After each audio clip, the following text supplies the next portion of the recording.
మ్మ్, ఒకసారి ఇలా ఊహించుకుందాం.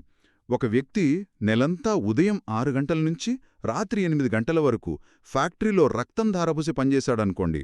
పాపం ఆ రోజంతా చాలా కష్టపడి పనిచేసుంటాడు. అవును.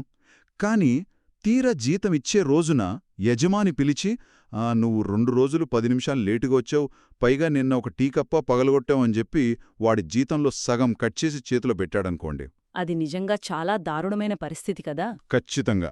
అప్పుడా వ్యక్తి పరిస్థితేంటి? ఎవరికి చెప్పుకోవాలి? ఒకప్పుడు మన దేశంలో ఇది సర్వసాధారణం. శ్రమను దోచుకోవడం, ఇష్టమొచ్చినట్లు వేతనాలు కోసేయడం ఒక హక్కుగా భావించేవారు. అవును, ఆ రోజుల్లో కార్మికుడికి ఎలాంటి భద్రత ఉండేది కాదు. కాని ఈరోజు దాన్ని అడ్డుకోవడానికి బలమైన చట్టాలున్నాయి కదా. ఈరోజు మన సమగ్ర పరిశీలన కార్యక్రమానికి స్వాగతం. ఇందులో మనం ఉస్మానియా యూనివర్సిటీ LLB 3 ఏళ్ల డిగ్రీ కోర్సులోని లేబర్ లా సబ్జెక్టుకి సంబంధించిన యూనిట్ 1 గురించి లోతుగా చర్చించబోతున్నాం. రైట్. ఇందులో ప్రధానంగా వేతనాలు, వాటి భావనలు, విట్లీ కమిషన్ సిఫార్సులు, వేతన చెల్లింపు చట్టం, అలాగే కనీస వేతనాల చట్టం గురించి మనం విశ్లేషిస్తాం. ఎగ్జాక్ట్లీ. అసలు చట్టం దృష్టిలో వేతనం అంటే ఏమిటి, ఒక వ్యక్తి చెమట చుట్టకు చట్టబద్ధమైన రక్షణ ఎలా లభించింది అనేది ఈరోజు మనం ఈ సోర్సెస్ ద్వారా తెలుసుకుందాం. మనతో పాటు లేబర్ లా నిపుణులు, లా ప్రొఫెసర్ ఉన్నారు. స్వాగతమండి. నమస్కారం. అంటే వేతనం అనగానే మనకు కేవలం నెలవారీ వచ్చే డబ్బు మాత్రమే గుర్తుకొస్తుంది కదా. అవును, సాధారణంగా మనం అలాగే అనుకుంటాం. కానీ న్యాయశాస్త్ర కోణంలో, ముఖ్యంగా LLB విద్యార్థులు తమ లేబర్లా అధ్యయనంలో లోతుగా విశ్లేషించేదేంటంటే వేతనమనేది కేవలం డబ్బు కాదు, అదొక హక్కు, ప్రాథమిక హక్కు. ప్రాథమిక హక్కు? ఓహో. అవును. 1920ల నాటి దారుణమైన పరిస్థితుల నుంచి ఈరోజు 2019 నాటి ఆధునిక లేబర్ కోడ్ల వరకు ఈ చట్టాలెలా పరిణామం చెందాయో చూస్తే మనం ఎంత దూరం వచ్చామో అర్థమవుతుంది. అయితే ఆ చారిత్రక చీకటి రోజుల నుంచే మొదలుపెడదాం. బ్రిటిష్ వలస పాలనలో భారతీయ కార్మికుల పరిస్థితి గురించి మనం చాలా కథలు విన్నాం. ఆ 14-15 గంటల పని, విశ్రాంతి లేని జీవితం అని చెబుతుంటారు. నిజమే, వాళ్ల పరిస్థితి పశువుల కంటే హీనంగా ఉండేదప్పట్లో. మరి ఈ దుస్థితిని మార్చడానికసలు తొలి అడుగెందుకు పడింది అంటారు? వలస పాలకులు మనల్ని దోచుకోవడానికే వచ్చారు కదా, వాళ్లకు అకస్మాత్తుగా కార్మికులపై ప్రేమెందుకు పుట్టుకొచ్చింది? అది ప్రేమ కాదు, భయం. నిజానికి 1920ల నాటికి భారతదేశంలో పారిశ్రామికీకరణ బాగా వేగవంతమయ్యింది. ఆ బాంబే టెక్స్టైల్ మిల్లులు, బెంగాల్ జనపనార కర్మాగారాల్లో లక్షలాది మంది కార్మికులు పనిచేసేవారు. రైట్, పెద్ద పెద్ద ఫ్యాక్టరీలొచ్చాయి. అవును. అప్పటికే రష్యాలో విప్లవం వచ్చింది కదా. ఆ కమ్యూనిస్ట్ భావజాలం భారతీయ కార్మికుల్లోకి చొచ్చుకువచ్చి ఎక్కడా బ్రిటిష్ సామ్రాజ్యానికి వ్యతిరేకంగా పెద్ద తిరుగుబాటు వస్తోందో అన్న భయం అప్పటి బ్రిటిష్ ప్రభుత్వానికి పట్టుకుంది. అంటే ఒక రకమైన అభద్రతాభావం అన్నమాట. ఎగ్జాక్ట్లీ. 1928లో బొంబాయిలో జరిగిన భారీ సమ్మె వాళ్లను నిజంగానే వణికించింది. ఆ తీవ్ర అసంతృప్తిని చల్లార్చడానికి, శ్రమ దోపిడీకి ఒక చెక్ పెట్టడానికి 1929లో ఒక కమిషన్ వేశారు. అదే సర్ విలియం హెన్రీ విట్లీ అధ్యక్షతన వేసిన కమిషన్ కదా? అవును, royal commission on labour in India. దీన్నే మనం వాడుకోలో విట్లీ కమిషన్ అంటాం. అంటే ఒక రకంగా చెప్పాలంటే తమ ఉనికిని కాపాడుకోవడానికే వాళ్లు ఈ కమిషన్ వేశారనుకోవచ్చు. మరి ఆ విట్లీ కమిషన్ క్షేత్రస్థాయిలో తిరిగి ఏం గమనించింది? అసలు వాళ్ల సిఫార్సులేమిటి? వాళ్లు చూసిన పరిస్థితులు చాలా భయానకంగా ఉన్నాయి. కార్మికులకు కనీసం మరుగుదొడ్ల వసతి లేదు, తాగడానికి నీళ్లు లేవు, ఆ అప్పుల ఊబిలో కూరుకుపోయి తలమాసిన జీవితాలు గడుపుతున్నారు. వినడానికే చాలా బాధాకరంగా ఉంది. దీనికి పరిష్కారంగా కమిషన్ కొన్ని కీలకమైన సిఫార్సులు చేసింది. అందులో మొదటిది, పరిశ్రమలలో వేతనాలను యజమాని తన ఇష్టారాజ్యంగా కాకుండా ఒక పద్ధతి ప్రకారం నిర్ణయించడానికి వేతన మండళ్లు అంటే వేజ్ బోర్డ్స్ ఏర్పాటు చేయడం. ఓహో, వేజ్ బోర్డ్స్ అనే కాన్సెప్ట్ అక్కడ్నుంచి వచ్చిందన్నమాట. అవును. ఇక రెండవది, మనుషుల చేత పశువుల్లా పనిచెయ్యకుండా వాళ్ల పని గంటలపై రోజువారీ మరియు వారపు ఒక ఖచ్చితమైన పరిమితి విధించడం. ఇది చాలా ముఖ్యం, ఎందుకంటే అప్పట్లో లిమిట్ లేదు కదా. కరెక్ట్. మూడవదేంటంటే, యజమానికి కార్మికుడికి మధ్య గొడవస్తే దాన్ని పరిష్కరించడానికి పారిశ్రామిక వివాదాల పరిష్కార యంత్రాంగాన్ని అంటే ఇండస్ట్రియల్ డిస్ప్యూట్ రెజల్యూషన్ మెకానిజం తీసుకురావడం. వినడానికి సిఫార్సులు చాలా బావున్నాయి, కాని నాకొక డౌట్. ఆ సిఫార్సులు కేవలం ఆ రిపోర్ట్ కాగితాలకే పరిమితమయ్యాయా లేక నిజంగానే తర్వాత చట్టాలుగా మారాయా? ఖచ్చితంగా చట్టాలుగా మారాయి. స్వాతంత్ర్యం తర్వాత మన దేశంలో వచ్చిన బలమైన చట్టాలకు ఇవే పునాదులు వేశాయి. ఉదాహరణకు ఫ్యాక్టరీల చట్టం 1948, పారిశ్రామిక వివాదాల చట్టం 1947. ఇవన్నీ విట్లీ కమిషన్ చూపించిన మార్గంలోనే పుట్టుకొచ్చాయి. ఇది ఒక రకంగా చెప్పాలంటే ఇల్లు కట్టటానికి ముందు పటిష్టమైన పునాది వేయడం లాంటిది. వలసరాజ్యాల కాలంలో పునాది పడితే స్వతంత్ర భారతదేశంలో మనం ఆ చట్టాలనే గోడలు కట్టామన్నమాట. చాలా చక్కటి పోలిక చెప్పారు. అసలు పారిశ్రామిక సామరస్యం లేదా ఇండస్ట్రియల్ హార్మనీ అనే భావనకు ఆ విట్లీ కమిషన్ నివేదికే ప్రాథమిక ఆధారమని చెప్పాలి. సరే, చారిత్రక నేపథ్యం అర్థమైంది. కానీ ఈ ఎల్ఎల్బి సిలబస్ ప్రకారం నాకు ఇంకో ప్రాథమిక సందేహం ఉంది. చట్టం దృష్టిలో అసలు వేతనం అంటే ఏమిటి? అంటే కార్మికుడికి ఇచ్చే ప్రతి రూపాయిని చట్టం ఒకేలా చూస్తుందా లేక అందులో ఏమన్నా రకాలున్నాయా? చట్టపరంగా చూస్తే అన్ని వేతనాలు ఒకేలా ఉండవు. పని స్వభావాన్ని, యజమాని ఆర్థిక స్తోమతను, అలాగే మన దేశ ఆర్థిక పరిస్థితిని బట్టి వేతనాలను 3 ప్రధాన స్థాయిలుగా మన న్యాయశాస్త్రం విభజించింది. 3 స్థాయిలా? అవేంటి? అవి కనీస వేతనం అంటే మినిమం వేజ్, రెండవది న్యాయబద్ధమైన వేతనం ఫేర్ వేజ్, మూడవది జీవనాధార వేతనం అంటే లివింగ్ వేజ్. ఓహో, మినిమం ఫేర్ మరియు లివింగ్ వేజెస్, ఈ మూడింటి మధ్య తేడా ఏమిటో ప్రాక్టికల్గా కొంచెం విడమర్చి చెప్తారా? తప్పకుండా. ముందుగా కనీస వేతనం గురించి చూద్దాం. ఇది అత్యంత ప్రాథమికమైనది, బేసిక్ అన్నమాట. ఒక కార్మికుడు కేవలం బతకడానికి మాత్రమే కాకుండా కొంత సౌకర్యంతో కూడిన జీవితం గడుపుతూ తన పని సామర్థ్యాన్ని నిలబెట్టుకోవడానికి అవసరమైన వేతనం ఇది. అంటే బతకడానికి సరిపోయే కనీస మొత్తం. అవును. ఇక్కడ మనం ఒక అద్భుతమైన చారిత్రక తీర్పు గురించి ఖచ్చితంగా మాట్లాడుకోవాలి. 1982లో ఢిల్లీలో ఆసియా క్రీడలు, ఆసియాడ్ గేమ్స్ జరిగాయి కదా.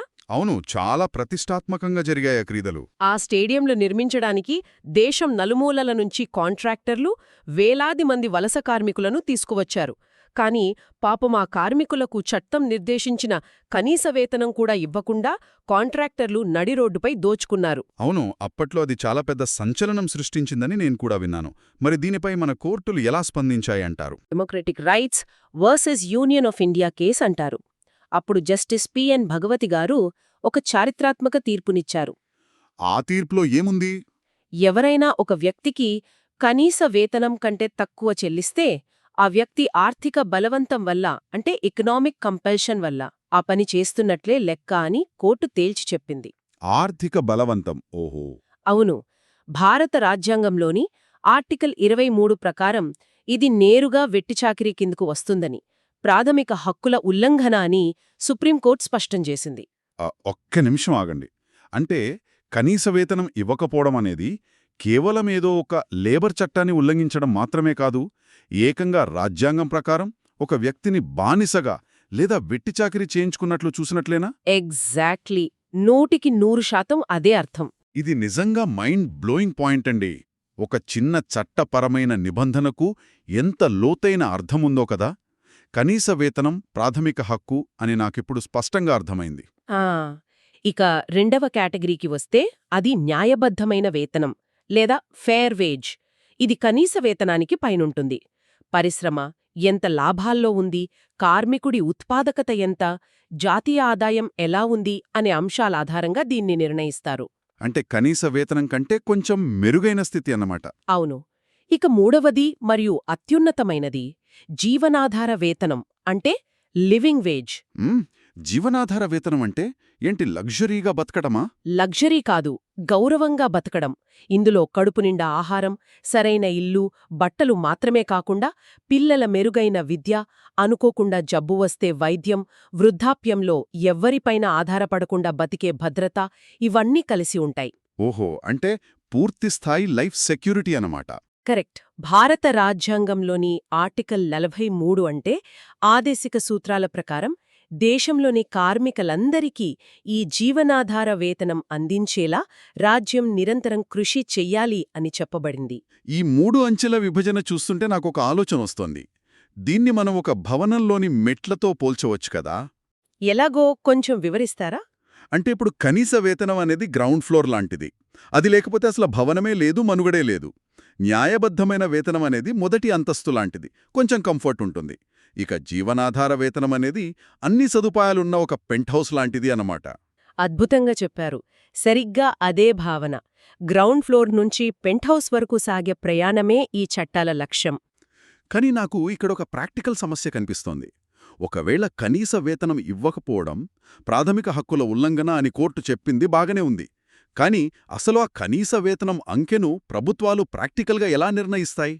ఒక కార్మికుడికి నెలకి 10,000 ఇవ్వాలా 15,000 ఇవ్వాలా అని గాలిలోంచి నంబర్లను తీసుకురాలేవు గదా. మీ అనుమానం చాలా వ్యాలిడ్. దీనికోసమే పక్కా ప్రణాళిక, శాస్త్రీయ విధానం అవసరం. అందుకే స్వాతంత్ర్యం వచ్చిన వెంటనే కనీస వేతనాల చట్టం 1948 తీసుకువచ్చారు. అంటే మినిమం వేజెస్ యాక్ట్ కదా. అవును. ఈ చట్టంలోని సెక్షన్ 3 మరియు 5 దీని గురించి విపులంగా వివరిస్తాయి. కేంద్ర రాష్ట్ర ప్రభుత్వాలు దీనికోసం ప్రత్యేకంగా సలహా మండళ్లను, అడ్వైజరీ బోర్డ్స్ను ఏర్పాటు చేస్తాయి. ఈ అడ్వైజరీ బోర్డ్స్లో ఎవరెవరుంటారు? ఇందులో యజమానుల ప్రతినిధులు, కార్మికుల యూనియన్ నాయకులు, అలాగే స్వతంత్ర ఆర్థిక నిపుణులు ఉంటారు. వీళ్ళందరూ కలిసి క్షేత్రస్థాయిలో డేటా సేకరిస్తారు. ఎలాంటి డేటా అంటే మార్కెట్ రేట్ల లాంటివా? అవును. దీనికి ఒక ఉదాహరణ చెబుతాను. 1957లో జరిగిన 15వ ఇండియన్ లేబర్ కాన్ఫరెన్స్ కొన్ని మార్గదర్శకాలిచ్చింది. ఒక కార్మికుడి కుటుంబంలో 3 సభ్యులు ఉన్నారని అనుకుంటే వాళ్లకు రోజుకు 2700 క్యాలరీల శక్తినిచ్చే ఆహారం కొనడానికి ఎంత ఖర్చవుతుంది అని లెక్కకడతారు. ఓహో, 2700 క్యాలరీలా? అంత సైంటిఫిక్గా వెళ్తారా? అవును. అలాగే సంవత్సరానికి 72 గజాల వస్త్రం కొనడానికి ఎంత కావాలి, ఇంటి అద్దె, ఇంధనం ఖర్చులు ఎంత, ఇవన్నీ పక్కాగా లెక్కకడతారు. అలాగే ఆ పనికి ఎంత నైపుణ్యం అవసరం అంటే స్కిల్డ్, సెమీ స్కిల్డ్, అన్స్కిల్డ్, ఏ కేటగిరీకి వస్తారు అనేది కూడా చూస్తారు. భౌగోళిక ప్రాంతాన్ని బట్టి కూడా మారుతుందా? ఖచ్చితంగా. ఆ భౌగోళిక ప్రాంతంలో జీవన వ్యయం ఎలా ఉంది అనే డేటాను విశ్లేషించి అప్పుడు ప్రభుత్వానికి ఒక బేసిక్ రేటును సిఫార్సు చేస్తారు. అంటే చట్టం ప్రకారం వేతనం అనగా ఏమిటి? సెక్షన్ 2H దీని గురించేదో చెబుతుంది కదా. యజమాని ఇచ్చే ఇతర సౌకర్యాలన్నీ ఇందులో కలుస్తాయా? లేదు, అన్ని కలవవు. సెక్షన్ 2H ప్రకారం చట్టబద్ధంగా వేతనమంటే నగదు రూపంలో చెప్పగలిగే ప్రతిఫలం మాత్రమే. ఇందులో బేసిక్ పేతో పాటు ఇంటి అద్దె భత్యం, HRA లాంటివి కలుస్తాయి. మరి కలవనివేంటి? ప్రయాణ భత్యం అంటే ట్రావెలింగ్ ఎలవెన్స్, పెన్షన్ లేదా ప్రావిడెంట్ ఫండ్కు యజమాని చెల్లించే వాటా, ఉచిత వసతి లేదా వైద్య ఖర్చులు లాంటివి ఈ కనీస వేతనం డెఫినిషన్లోకి రావు. ఇంకో ముఖ్యమైన విషయమేంటంటే చట్టం ప్రకారం కనీసం 5 సంవత్సరాలకొకసారి వేతనాలను తప్పనిసరిగా సవరించాలి. ఒక్క నిమిషం ఆగండి. ఇక్కడే నాకొక పెద్ద సందేహం వస్తోంది. ఇప్పుడు మీరు నిపుణులు కాబట్టి నేనొక కఠినమైన ప్రశ్న అడుగుతాను. అడగండి. 5 ఏళ్లకొకసారి సవరించడం వినడానికి బాగానే ఉంది. కాని మార్కెట్లో ధరలు ఎంత వేగంగా పెరుగుతున్నాయో మనం చూస్తున్నాం. అకస్మాత్తుగా ద్రవ్యోల్బణం పెరిగిపోయి 2 ఏళ్లలోనే బియ్యం పప్పుల ధరలు ఆకాశాన్ని తాకేయనుకోండి. అప్పుడు ఆ కార్మికులు ఇంకో 3 ఏళ్లపాటు అదే పాత వేతనంతో కడుపు మార్చుకుని ఎదుచూడాలా? ఇది వాళ్లకు అన్యాయం చేసినట్లు కాదా? మీరడిగింది చాలా వ్యాలిడ్ పాయింట్. చట్టం రాసేటప్పుడు నిపుణులు కూడా ఈ విషయాన్ని ఆలోచించారు. అందుకే కనీస వేతనాల చట్టంలోని సెక్షన్ 4 కింద దీనికి ఒక అద్భుతమైన రక్షణ కవచం ఏర్పాటుచేశారు. అదేంటి? అదే కాస్ట్ ఆఫ్ లివింగ్ అలొవెన్స్. దీన్నే మనం కాలానుగుణంగా మారే కరూ భత్యం లేదా డియర్నెస్ అలొవెన్స్ DA అంటుంటాం కదా. DA గురించి మనం తరచుగా వార్తల్లో వింటుంటాం. ప్రభుత్వ ఉద్యోగులకు DA పెంచారు అని వస్తుంది కదా. అవును, అదే. ఇది ఆ ప్రాంత జీవన వ్యయ సూచికి అంటే కాస్ట్ ఆఫ్ లివింగ్ ఇండెక్స్కి అనుసంధానించబడి ఉంటుంది. ప్రతి 6 నెలలకో లేదా సంవత్సరానికి ఒకసారి మార్కెట్లో పెరిగే నిత్యావసరాల ధరల ఆధారంగా ఈ అలవెన్స్ ఆటోమేటిక్గా పెరుగుతూ ఉంటుంది. ఓహో, అంటే బేసిక్ రేటు 5 ఏళ్లకొకసారి మారినా ఈ DA ద్వారా కార్మికుడికి ఎప్పటికప్పుడు ద్రవ్యోల్బణం నుంచి రక్షణ దొరుకుతుందన్నమాట. ఇది నిజంగా స్మార్ట్ మెకానిజం. కరెక్ట్. కార్మికులు ఇబ్బంది పడకుండా ఈ సెక్షన్ 4 వాళ్లను కాపాడుతుంది. సరే, వేతనం ఎలా నిర్ణయిస్తారో, ద్రవ్యోల్బణాన్ని ఎలా తట్టుకుంటారో నాకు క్లియర్గా అర్థమైంది. కానీ అసలు సమస్య ఇక్కడ కాదు. కాగితాల మీద కనీస వేతనం 15,000 అని ఉంటుంది. కానీ నెలంతా కష్టపడిన తర్వాత ఆ డబ్బు కార్మికుడి చేతికి సరిగ్గా అందుతుందా లేదా అన్నదే నా భయం. మీరు చెప్పింది పచ్చి నిజం. యజమానులు రకరకాల లొసుగులు వెతుకుతారు. అవును, యజమాని జీతమివ్వకుండా నెలల తరబడి తిప్పించుకోవడం లేదా ఇష్టమొచ్చినట్లు కటింగ్స్ వేయడం లాంటివి ప్రతిరోజు మనం చూస్తూనే ఉంటాం. మరి కేవలం వేతనాన్ని నిర్ణయించినంత మాత్రాన కార్మికుడికి న్యాయం జరగదు కదా? జరగదు. అందుకే ఆ వేతనం సరైన సమయానికి ఎలాంటి అన్యాయమైన కోతలు లేకుండా వాళ్ల చేతికందాలి. ఇక్కడే వేతన చెల్లింపు చట్టం 1936 అంటే పేమెంట్ ఆఫ్ వేజెస్ యాక్ట్ రంగంలోకి దిగుతుంది. ఓహో, దీనికోసం సపరేట్ యాక్ట్ ఉందన్నమాట. ఇందులో ఉన్న ముఖ్యమైన పాయింట్లేంటి? ఈ చట్టం ప్రధానంగా 2 విషయాలపై ఫోకస్ చేస్తుంది. ఒకటి, సకాలంలో చెల్లింపు అంటే టైమ్లీ పేమెంట్. రెండవది, అనధికారిక కోతలను నిరోధించడం అంటే ఆథరైజ్డ్ డిడక్షన్స్ మాత్రమే ఉండాలి అని చెప్పడం. సకాలంలో చెల్లింపు అంటే చట్టం ప్రకారం ఏదైనా డెడ్లైన్ ఉందా? యజమాని ఎప్పుడు పడితే అప్పుడివ్వడానికి లేదా? లేదు. చట్టంలోని సెక్షన్ 5 దీనికి ఖచ్చితమైన గడువు విధించింది.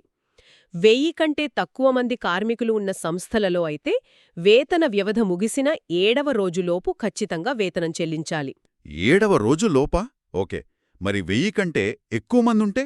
ఒకవేళ 1000 కంటే ఎక్కువ మంది కార్మికులుంటే 10వ రోజులోపు చెల్లించాలి. ఇందులో అంతకంటే ముఖ్యమైన నిబంధన మరొకటుంది. వేతన వ్యవధి అంటే వేజ్ పీరియడ్ ఎట్టి పరిస్థితుల్లోనూ 1 నెల దాటకూడదు. అంటే నేను 3 నెలలకొకసారి జీతమిస్తాను అని ఏ యజమాని అనడానికి వీల్లేదనమాట. ఎగ్జాక్ట్లీ. ఖచ్చితంగా నెల నెల ఆ గడువులోపు ఇచ్చి తీరాలి. భలే ఉందండి. దీన్ని నేను ఒక పైప్ లైన్ సిస్టంతో పోల్చి చూస్తున్నాను. ఈ చట్టం ఒక పైప్ లాంటిది. యజమాని ఖాతాలోంచి వేతనమనే నీరు బయలుదేరితే దారిలో అనవసరమైన లీకేజీలు అంటే అనధికార కోతలు లేకుండా కార్మికుడి చేతికి పూర్తిస్థాయి నీరు అందేలా ఈ చట్టం కాపాడుతుందన్నమాట.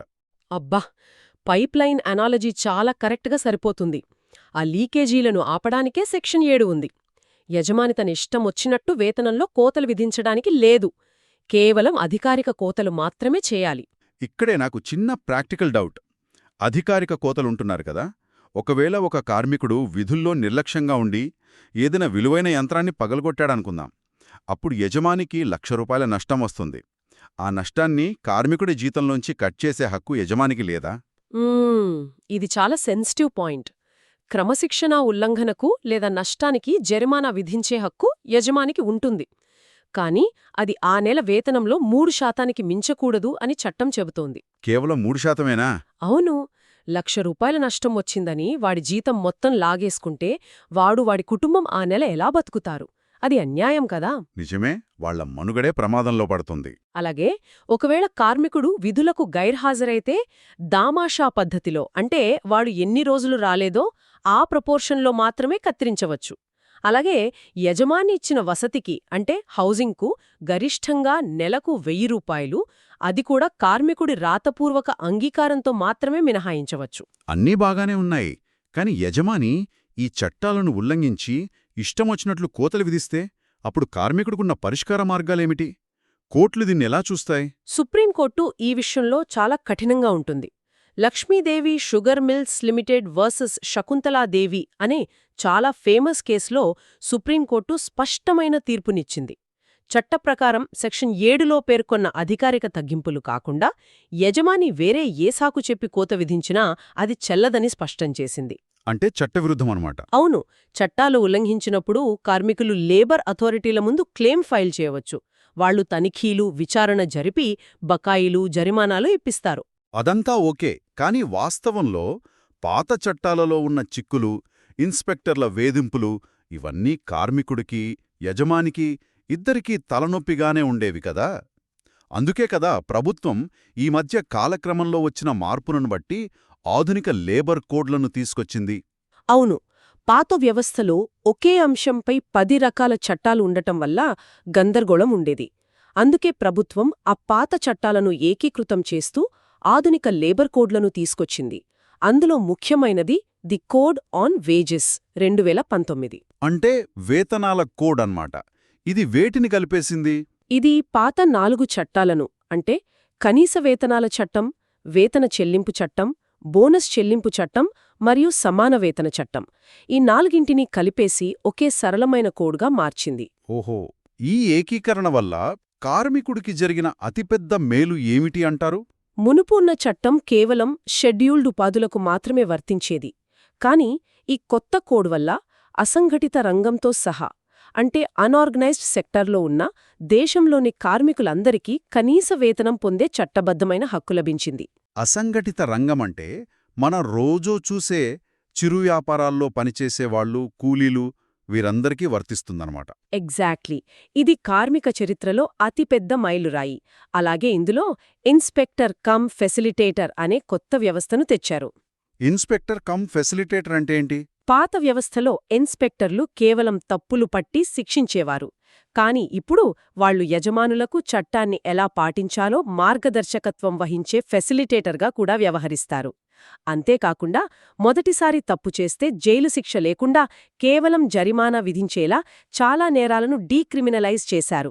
ఒక్క నిమిషం, ఇక్కడే నాకో పెద్ద అనుమానం. యజమాని తప్పు చేస్తే జైలు శిక్ష తీసేసి కేవలం జరిమానా కడితే సరిపోతుంది అనడమంటే వాళ్ళకొక లైసెన్స్ ఇచ్చినట్లు కాదా? ఒక రకంగా చెప్పాలంటే వ్యాపార నిర్వహణను సులభతరం చేయడమంటే ఈజ్ ఆఫ్ డూయింగ్ బిజినెస్ పేరుతో కార్మికుల హక్కులను నీరుగారుస్తున్నారేమో కదా? మీ ఆందోళన సహేతుకమైనదే. ఇదొక సున్నితమైన సమతుల్యత, బ్యాలెన్స్ అన్నమాట. పాత వ్యవస్థలో చిన్న చిన్న క్లరికల్ తప్పులకు కూడా ఇన్స్పెక్టర్లు వేధించేవారు. దాన్ని నివారించి వ్యాపారాలకు భరోసా ఇవ్వడానికే ఈ మార్పు చేశారు. ఇది ఎంతవరకు విజయవంతమవుతుందనేది అమలును బట్టి ఉంటుంది. అర్థమైంది. అంటే వ్యాపార నిర్వహణను సులభతరం చేయడం మరియు కార్మికుల హక్కులను రక్షించడం, ఈ రెండింటి మధ్య సమతుల్యత సాధించడానికి చట్టం ఎంతగానో ప్రయత్నిస్తోందని మనకు స్పష్టంగా అర్థమవుతోంది. అవును. 1929 నాటి విట్లీ కమిషన్ నుంచి 2019 వేజ్ కోడ్ వరకు చూస్తే కార్మికులు కేవలం బతకడమే కాదు, గౌరవంగా బతకాలని చట్టాలు చెబుతున్నాయి. చదువుకునే విద్యార్థులకు, సమాజంలోని ప్రతి వ్యక్తికి ఈ విషయాలు తెలుసుకోవడం అత్యంత అవసరం. చాలా అద్భుతమైన విశ్లేషణ అందించారు. శ్రమను దోచుకోవడం నేరం మాత్రమే కాదు, అది సామాజిక ద్రోహమని చట్టాలు స్పష్టం చేస్తున్నాయి. సరే, ఈ చర్చను ముగించే ముందు శ్రోతలు ఆలోచించాల్సిన ఒక ఆసక్తికరమైన అంశాన్ని నేను ప్రస్తావించాలనుకుంటున్నాను. చెప్పండి. కొత్త కోడ్ ఆన్ వేజెస్ దేశవ్యాప్తంగా ఒక జాతీయ ఫ్లోర్ వేజ్ అంటే నేషనల్ ఫ్లోర్ వేజ్ను ప్రతిపాదించింది కదా? అవును. కేంద్రం ఒక బేసిక్ రేటును చెబుతుంది. అంటే దేశంలో ఏ రాష్ట్రమూ ఈ ఫ్లోర్ స్థాయి కంటే తక్కువ వేతనం ఇవ్వకూడదు. ఒకవేళ ఒక రాష్ట్రంలో అప్పటికే వేతనాలు ఈ ఫ్లోర్ వేజ్ కంటే ఎక్కువగా ఉంటే వాళ్లు తగ్గించడానికి వీల్లేదు. కరెక్ట్. చట్టం అదే చెబుతోంది. కానీ ఇక్కడ ఆలోచించాల్సిన ఫైనల్ ప్రవోకేటివ్ థాట్ ఏమిటంటే, దేశంలో కశ్మీర్ నుంచి కన్యాకుమారి వరకు భిన్నమైన ఆర్థిక పరిస్థితులున్నాయి. ముంబై లాంటి నగరంలో జీవన వ్యయానికి, ఈశాన్య రాష్ట్రాల్లోని ఒక చిన్న గ్రామంలో జీవన వ్యయానికి ఎంతో తేడా ఉంటుంది కదా? ఖచ్చితంగా చాలా వ్యత్యాసం ఉంటుంది. అటువంటప్పుడు ఒకే జాతీయ ఫ్లోర్ వేజ్ నిజంగా అసమానతలను తొలగిస్తుందా? లేక ఒకే సైజు చెప్పు అందరి కాలికి తొడగాలని చూసి పరిశ్రమలను ఆకర్షించడంలో రాష్ట్రాల మధ్య పోటీకి కొత్త సవాళ్లను సృష్టిస్తుందా? దీనిపై మీరే స్వయంగా మరింత అన్వేషించండి, ఆలోచించండి. చాలా మంచి ప్రశ్నతో ముగించారు. ఇది భవిష్యత్తులో పెద్ద చర్చనీయాంశం అవుతుంది. థాంక్యూ సో మచ్ అండి. మరి మరో ఆసక్తికరమైన సమగ్ర విశ్లేషణతో మళ్ళీ కలుద్దాం. అంతవరకు సెలవు. నమస్కారం.